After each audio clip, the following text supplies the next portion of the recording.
You're watching the Play Pouch. Welcome back, everyone. Ooh, there's my mic. I hope everyone's doing okay.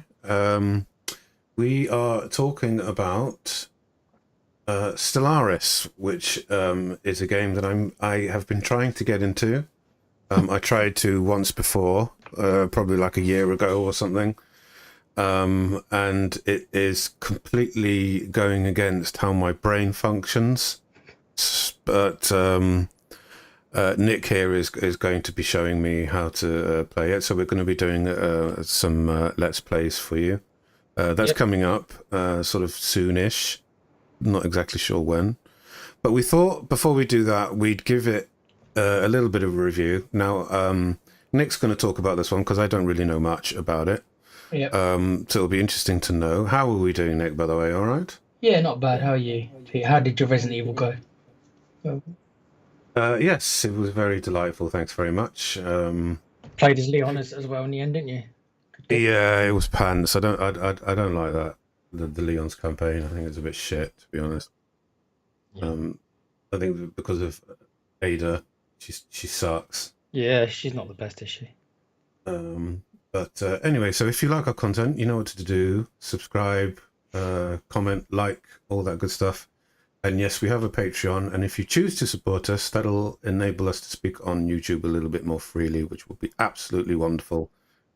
Okay, Nick, take it away. Teach me the ways of the Stellaris. Right. So Stellaris. Right. It came out in 2016, so it's nearly 9 years old. It's 8 or 9 years old, and it's from a company called Paradox. And these guys are well known for doing these grand strategy games. Crusader Kings is something that you may have heard of, and that was their kind of previous game, which was all set in medieval times, and it was a simulation of kings and fiefs and all those things on a grand strategy layer. And it was extremely complicated, and it was well known for being a very intimidating game. I did try it many years ago, and I couldn't. I found it too much for me.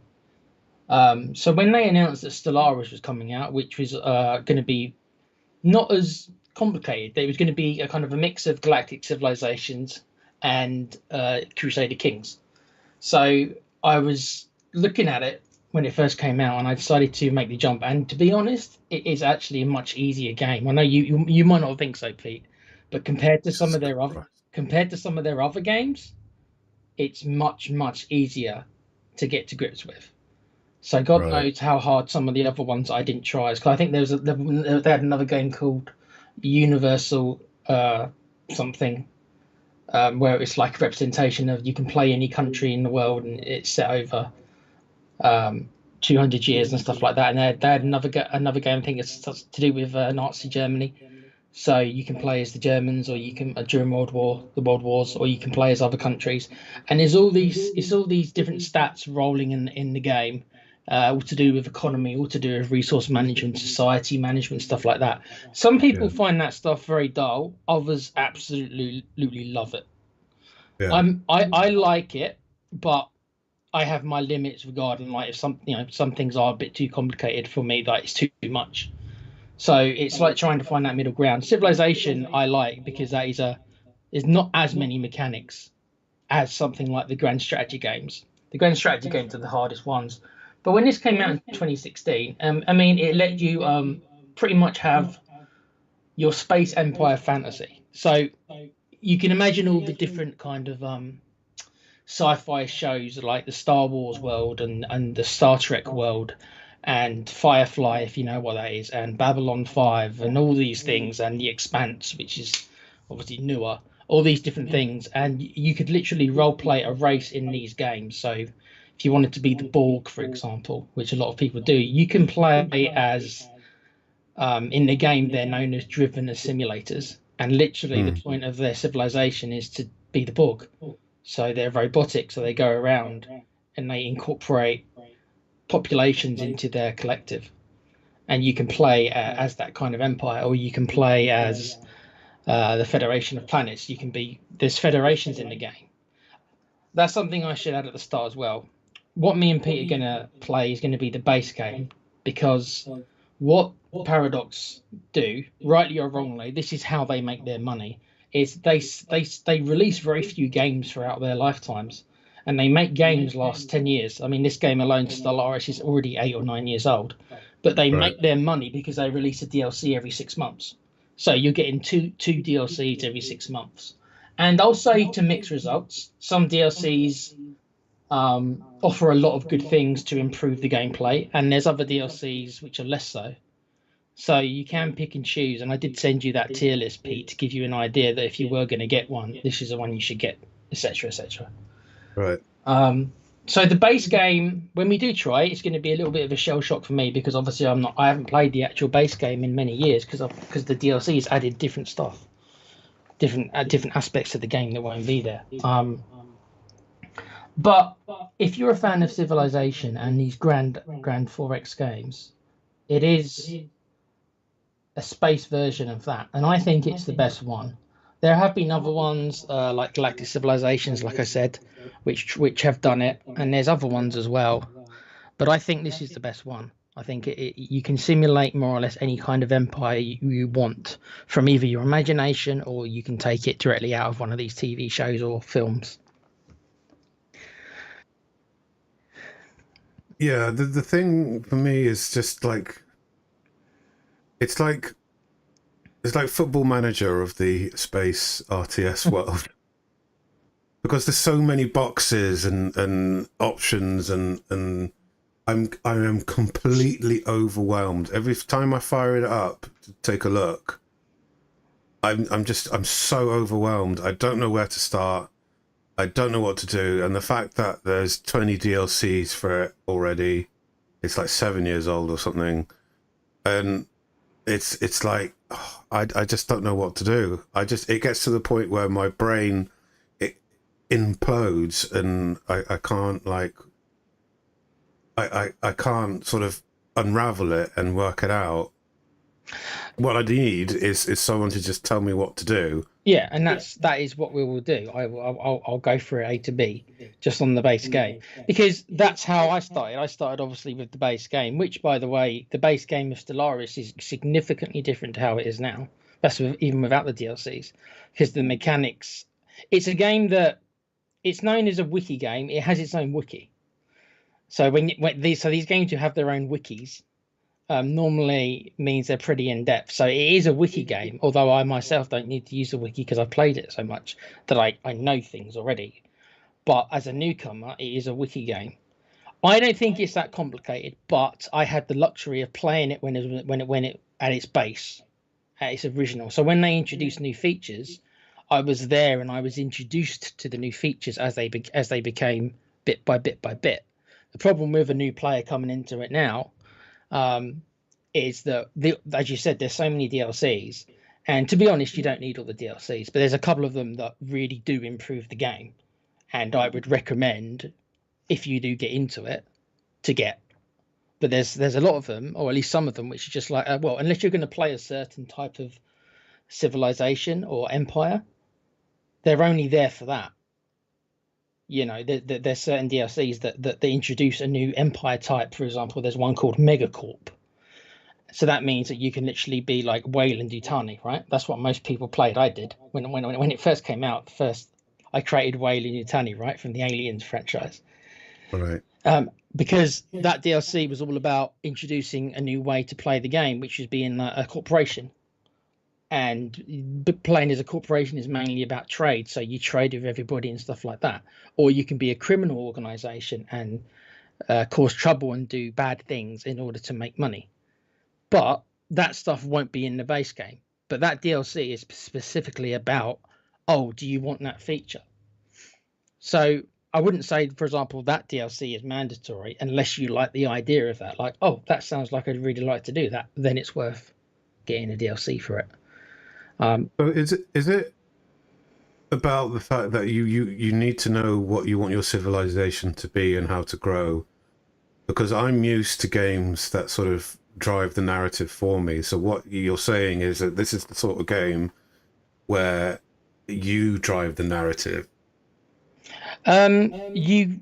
something that never used to be there, and they added it a couple of years ago with these things called origins. So originally, I'd say that 100%, you were given, you could play the game how you want, and you still can, but you choose an origin each time you play. You choose an origin, and there's like 20 or 30 origins now.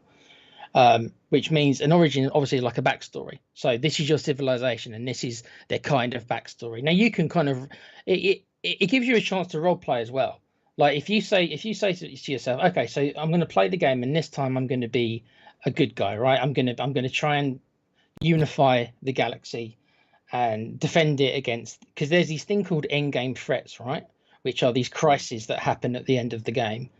So you can either choose to stop the crisis or to kind of help the crisis, so to speak. You can choose to beat a crisis yourself, right? So at the start of the game, for argument's sake, like I say, let's say you want to be the Federation of Planets, right?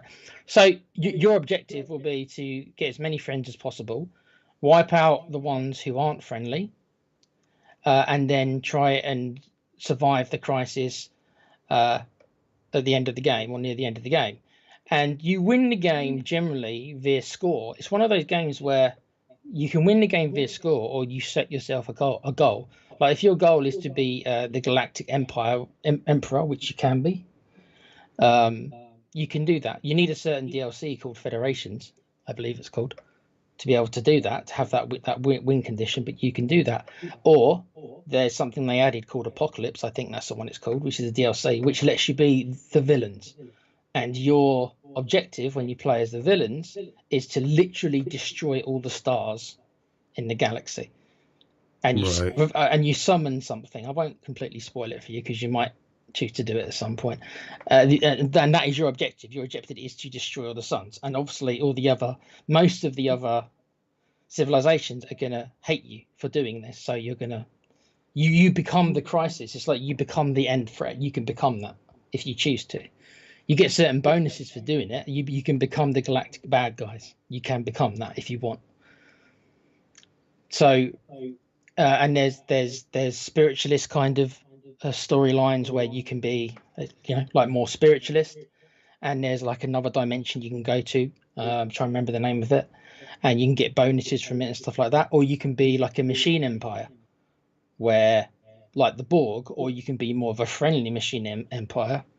Like rogue servitors, I think they're called, where literally they exist to kind of pamper humans. So there's whole different things. To be honest, that might be the most overwhelming thing, is that there's so many different ways to play it, but you can kind of choose, and you just have to kind of stick with it. Like if you go into the game saying, like I say, if you want to be a machine empire, right, like the Geth or something from Mass Effect, you can be the Geth. Or you can be like the Quarians, if you want to be them, where it's like you embrace technology, and then eventually you can make yourself, you can upload your consciousness into machines, and you can become a machine empire later in the game. If you want to do that, you can progress down that road to become a machine, or you can kind of go in the middle and become like a cyborg. So you're like half human and half machine, or becoming synthetic.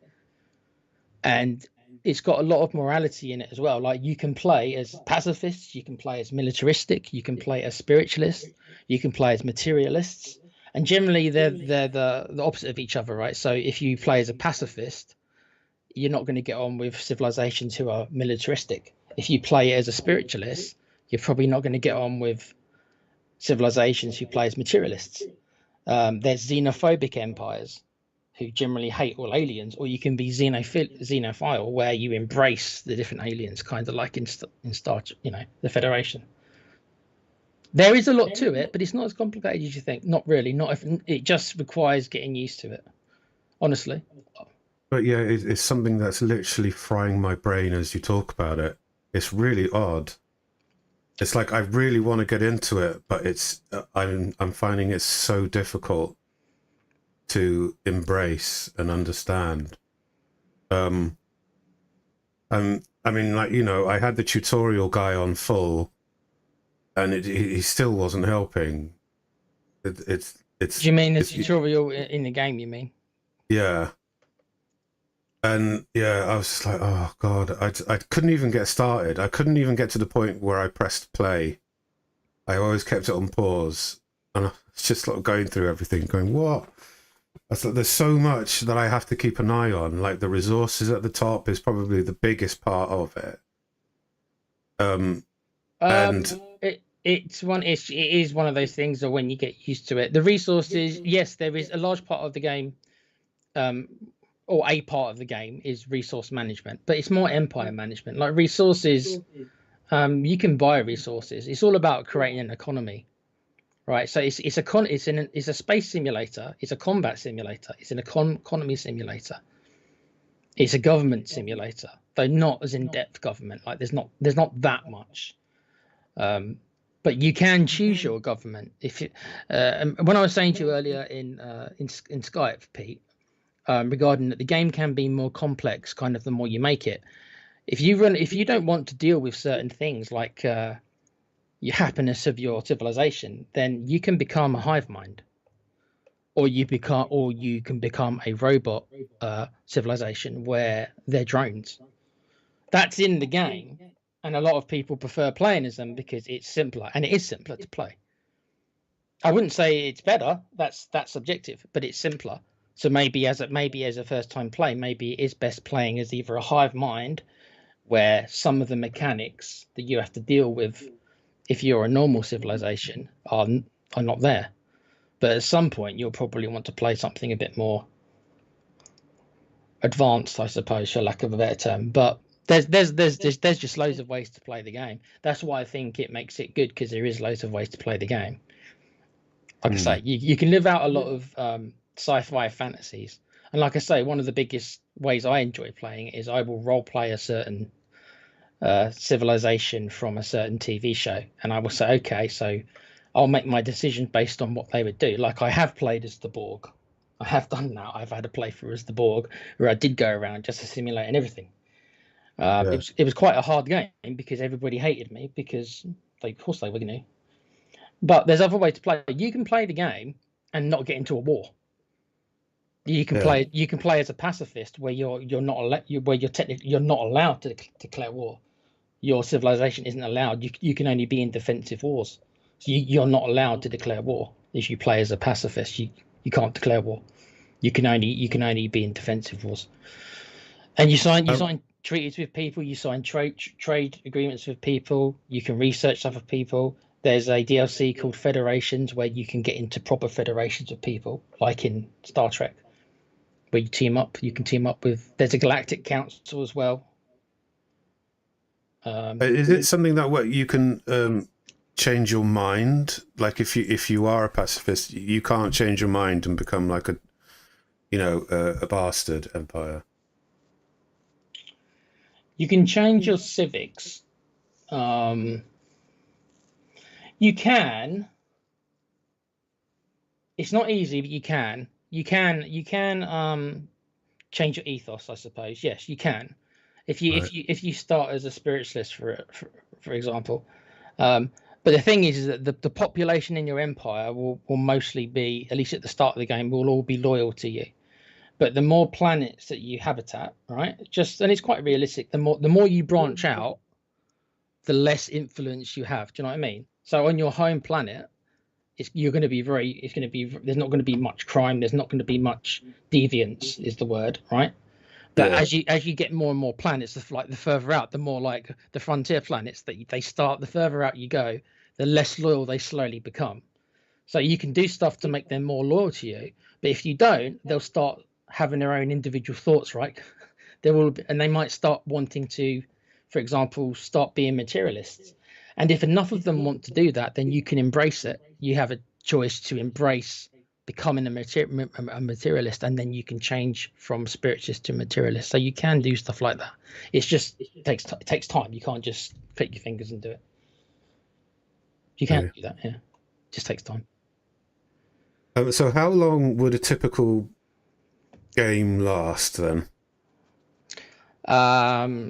Depends on the size of the galaxy. Because of the limitations of my computer, I tend to play on small galaxies because my computer will struggle on the large ones. So I've never played above a small. It can take quite a long. It depends. If I'm quite a slow player, so I pause a lot because it is a real-time game, but you can pause it, right? So, and sometimes if you've got to do a lot of stuff, it's best off pausing it. Yeah. You pause the game if you've got to do a bunch of stuff like, you know, planet management and stuff like that. But you can just play it on a slower speed because stuff takes a long time. The game normally spans about 400 years. The game span is about 400 years. So, and obviously, and moving from system to system and stuff like that can take a month to go through a system, and building can take a year to make and stuff like that, and research can take 5 to 10 years to research something. So you can play it on the slower speed, which a day is about a couple of seconds. So it can take a minute or so to do a month. Or there's different speeds, so it depends. If you're playing it by yourself, then you can do what you want. But if you're playing it multiplayer, which I haven't done much of, but you can just say to me, I need to pause it for a second, or we can agree to pause it, or we can agree to just play on a slow speed. And generally on the slow speed, you can tell your ship to go somewhere, for example, and then as it's traveling there, you can just go do your planet management. That's what people normally do in multiplayer that I've seen. Yeah, it's still boggling my brain. It's still overwhelming. I mean, I've got some gameplay up on the screen at the moment, so you know, just looking at it is hurting my eyes. I really want to understand it, but there's just too much info on the screen, and it's not something that I'm used to.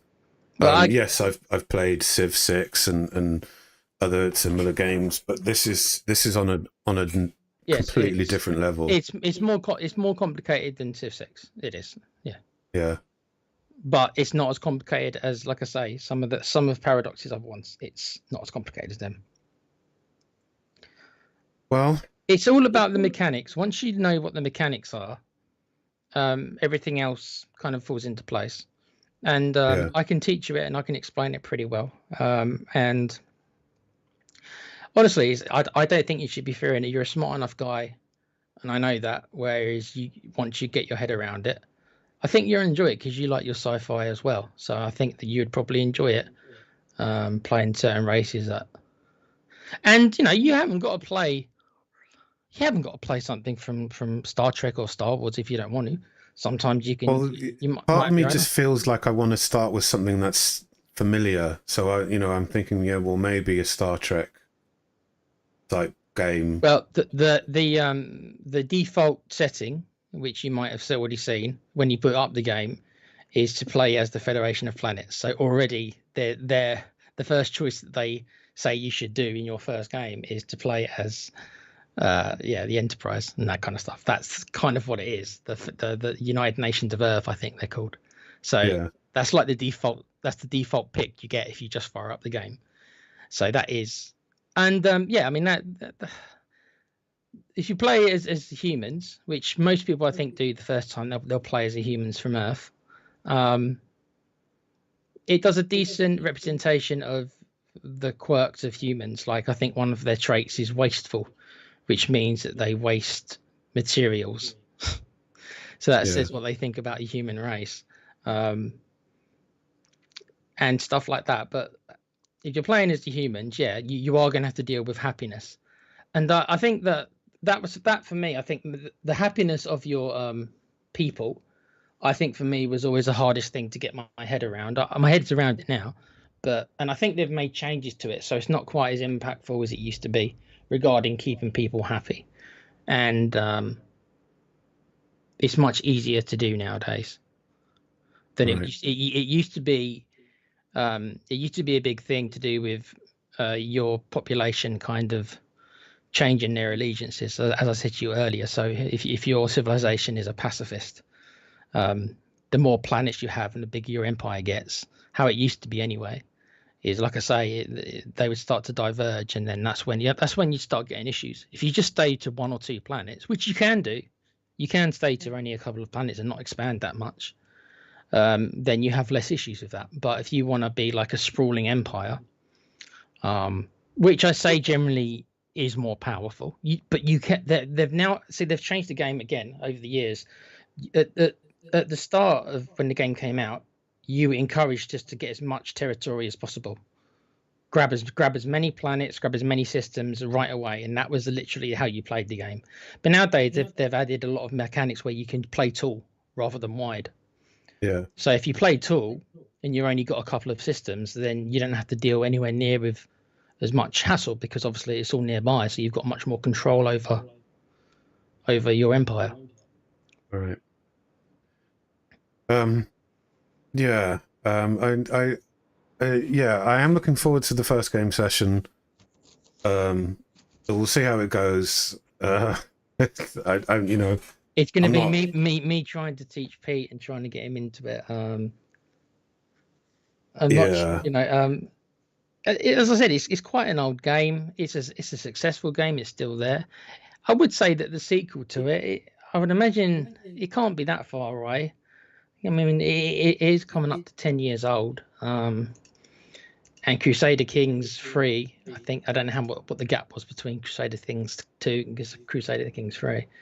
But it's still supported, as I said, and they still release DLCs a couple a year. The biggest issue with Stellaris is, and this happens with a lot of games who have a lot of after support, is the constant fuckery with balance. Because every time that they add something new, it sometimes, and the player base is a little bit to blame, the hardcore player base, because it is quite a hardcore player base now because it's an old game, so most of the people still playing it are hardcore, and they look for ways to have the meta. So every time there's a change, somebody will figure out some way to exploit it, and then the devs have got to then go in and do something about it and it's a constant juggling act to remain balanced. So I don't play it enough. Well, you know, I don't play it every week, every month. I go back in once or twice a year for a month and then have my fun with the new DLC, and then I stop playing.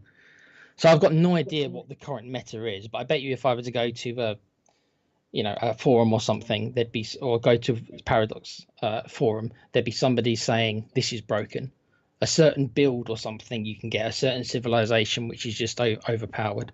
So it's a complete.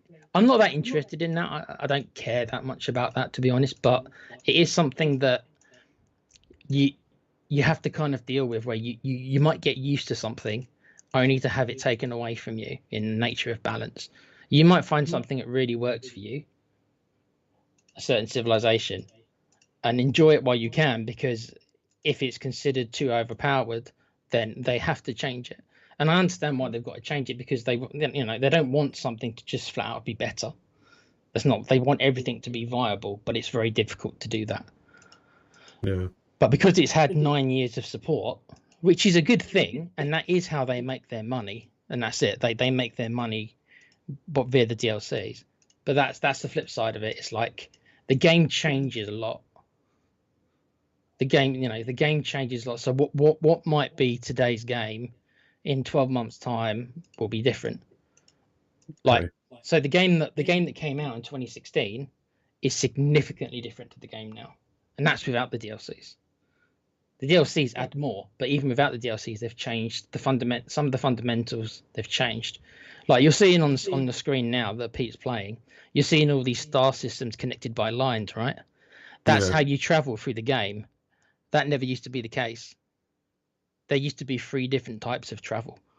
This was only one of them, but they decided that the other 2 ways of travel made the game less fun. So they just got rid of the 2 different ways to travel. So the only way to travel is via these connected dots. Now, later on in the game, I will say that you can research jump drives, which do let you hop to different systems, but that's very late in the game. Just giving you an example of something that they changed massively. Now, it changed for the good. It made the game more fun because it made everything more strategic, choosing which systems you wanted. So if you look at all the lines in the background, you can see there's certain choke points. So if there's a certain system which connects to other systems, then you want to take control of that system and put a defensive base there, because it's like a choke point to protect you from hostile entities, so to speak. And that stuff never used to be there. And there's space weather as well, like there's pulsars and black holes which affect the defense of a system and stuff like that. And it is also a war game. It's half a war game and it's half stuff you're seeing managing Empire. So there is combat in it. You will most likely have to go to combat at some point. Even if you're a pacifist, you know, it just means you can't attack. It doesn't mean you're not going to get attacked. And the good thing about Stellaris as well, Pete, is that no two games are the same. It's randomness. So let's say you're playing again. We'll use the Federation of Planets. If your neighbor or the nearest civilization to you is the Borg, for example, you're going to be attacked because they're going to attack you no matter what, because that's what they do. But you could play another game playing as the same Federation of Planets, and your neighbor could be a peaceful trader. Yeah. So one game's going to be very different to the other, because in the game where you're next to the Borg, you're going to have a war, probably an early war. So it's like, oh shit, I'm going to have to build lots of ships to defend my territory because I know I'm going to be attacked. If you've got a peaceful trader next to you, you can be like, well, they're not going to attack me most likely, unless you really piss them off. They're probably not going to attack me. Well, I can be friends with them and trade with them because that's what they want to do. So I can focus on other things. So that's what I mean by every game's kind of, there's the randomness to it. But in saying that, I know you like your narratives, and this is one of those games where the narrative is kind of created during the game. You can role play it, and like I say, a good thing to do is to set your own goals. Like I say, if you want to destroy the whole galaxy, do that. If your job is to assimilate the whole galaxy, not technically destroy it, just to assimilate it, you can do that.